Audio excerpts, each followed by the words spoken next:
alienate other stakeholders. They will leave the job for you. Prolong your stay in the field fighting insurgents and prolong the country's agony.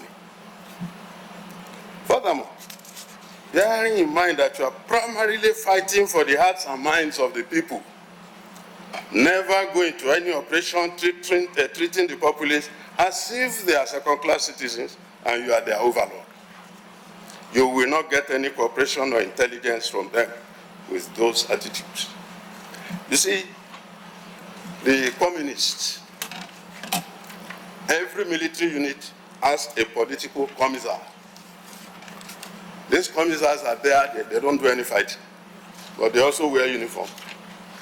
Their job is to tell the military and the populace exactly the purpose of why they are fighting. To get the people on the side of the military. But I'm not at all advocating that we should start having political commissars. No. What I'm saying is, Joint Task Force commanders, it is your duty to take up that challenge. You must be able to get your forces to understand that they are not going there to go harassing the populace, because once you do that, that populace will not give you intelligence. They will not cooperate with you.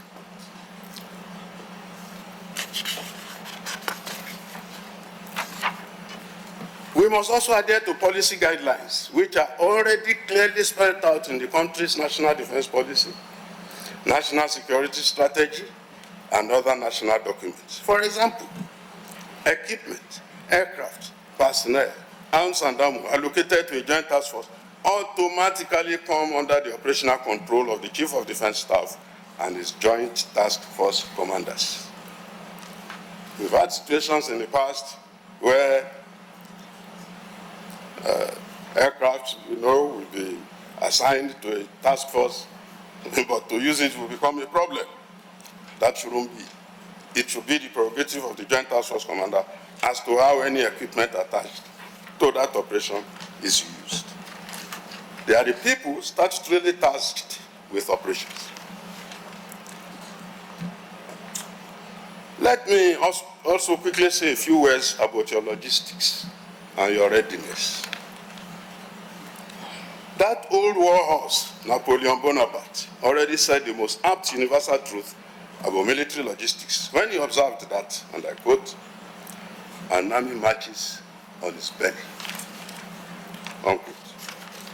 I must commend the various commanders-in-chief, starting from President Shehu Yar'Adua to Ebele Jonathan, General Muhammadu Buhari, and the present Commander-in-Chief, President Bola Ahmed Tinubu, as well as the various ministers of defense, for their unflinching support of the armed forces of Nigeria in its effort to rid our dear country of insurgents and bandits.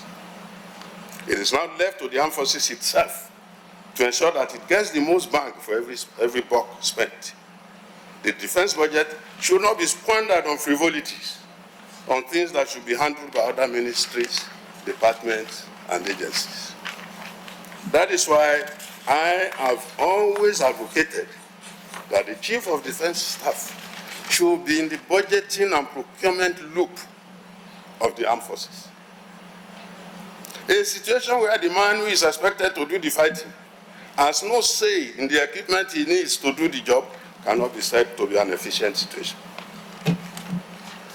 I have sometimes heard the phrase, "the insurgents are better armed than our soldiers," and I always wonder why people will believe this absolute lie. What type of arms or ammunition can Boko Haram get that Nigeria cannot procure?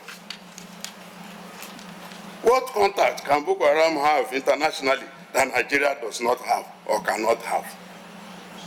While I can agree that you may sometimes see Boko Haram with certain weapons that were either not available to them, the solution is to quickly get a counter to that weapon.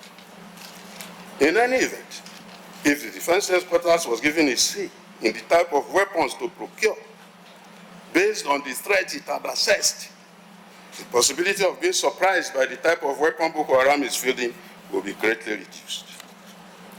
Let me leave the higher management of defense for now and look at you, the war fighters. And I'm going to talk briefly about your preparedness. My appeal to you, the fighters, is to please ensure the readiness of your men at all times when in an area of active conflict. I've sometimes heard that the insurgents employ black magic. But let me assure you that the most potent traditional medicine that Boko Haram and this one have is surprise. When they surprise you, that's their medicine.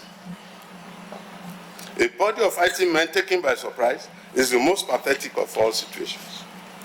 Boko Haram or ISWAP, man for man, is not better trained nor better armed than the armed forces of Nigeria. Some of them were farmers, some were car washmen. They were washing cars. We saw their history. But surprise equalizes everything. You must protect your forces, and your forces must be alert. Test your defenses at all hours. Simulate attacks at any available opportunity, and do not give the insurgents breathing space. Once they are resting, you can be sure they are planning evil and mayhem. A final word on intelligence. When Boko Haram wants to attack a location in Gamboru, Ngala, for example, it doesn't come to Abuja to obtain intelligence. It goes to the location to be attacked and its environs to see how prepared they are. How well can we attack? Where can we come from? It goes to where it wants to attack. For you in the field, the situation cannot be different. You must do all that is in your power to obtain sufficient intelligence to protect your forces and your operations. Whatever the empowerment that needs to be given to the Joint Task Force commanders to be able to achieve this must be given. Must be given. So yes, the DSS, NIA, CDI, they will have the sources of intelligence. They will give you, they are supposed to share that with you. However, the truth of the matter is that you that are on the spot, closest to the people that you are trying to get rid of, you are in the best position to get intelligence. So if they've not been given these resources, I suggest that they should be given to be able to look for operational intelligence for their troops. In conclusion, I will be pointing out that what is to be done, I would like to conclude by pointing out that what is to be done and who is to do it when countering insurgency and terrorism have been laid out in various policy documents of government. They are there. There's nothing secret in what I've said. What we need now is improved coordination that involves measuring the effectiveness of various agencies of government that are tasked with pushing the already laid down policies that will result in... Distinguished Senator Ahmed Lawan, and the representative of the Chairman House Committee on Defense, ably represented by Honorable Abdullahi Kalambaina, the Honorable Minister of Foreign Affairs, ably represented by Ambassador Dunoma, the Permanent Secretary, Minister of Foreign Affairs, Service Chiefs and Inspector General of Police, former Chiefs of Defense and Service Chiefs here present, heads of ministries, departments and agencies, heads of paramilitary organizations, heads of defense institutions and formations, principal staff officers from defense and service headquarters, commanders and commandants of military units and formation, very senior officers, both serving and retired, distinguished invited guests, ladies and gentlemen of the press. It is both an honor and a privilege to be before you such and the distinguished gathering of leaders who are at the forefront of safeguarding our nation's peace and security. The Chief of Defense Staff Joint Task Force Commanders Conference provides a critical platform for us to reflect on our collective efforts, assess our progress, and strategize for the challenges ahead. It is an opportunity to strengthen our collaboration, share insights, and reaffirm our commitment to the defense of our great nation. Let me first appreciate everyone for making time out of your very busy schedules to be here today. We warmly recognize and welcome our distinguished special guest of honor, President Bola Ahmed Tinubu, GCFR, ably represented by our dear Honorable Minister of Defense, Mohammed Badru Abakar, CON, MNI.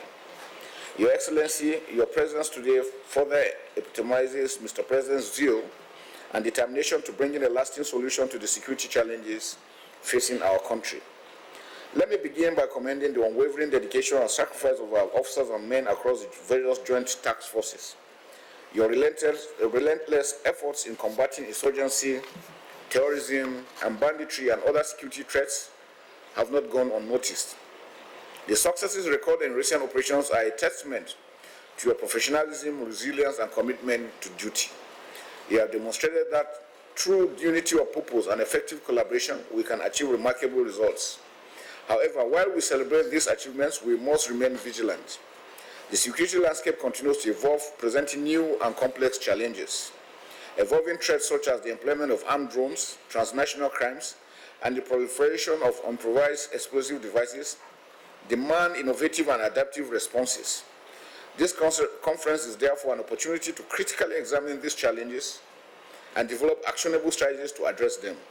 We must leverage technology, enhance intelligence sharing, and strengthen interagency cooperation to stay ahead of these threats. As it is, no one organization, no one individual can do this alone. It's a collective challenge against Nigeria and Nigerians. We must stand together.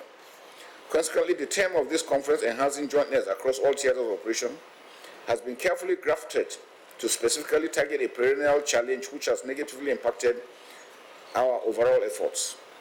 The theme focuses on the concept of jointness as a major determinant for operational success, particularly within the context of a complex and dynamic contemporary security environment.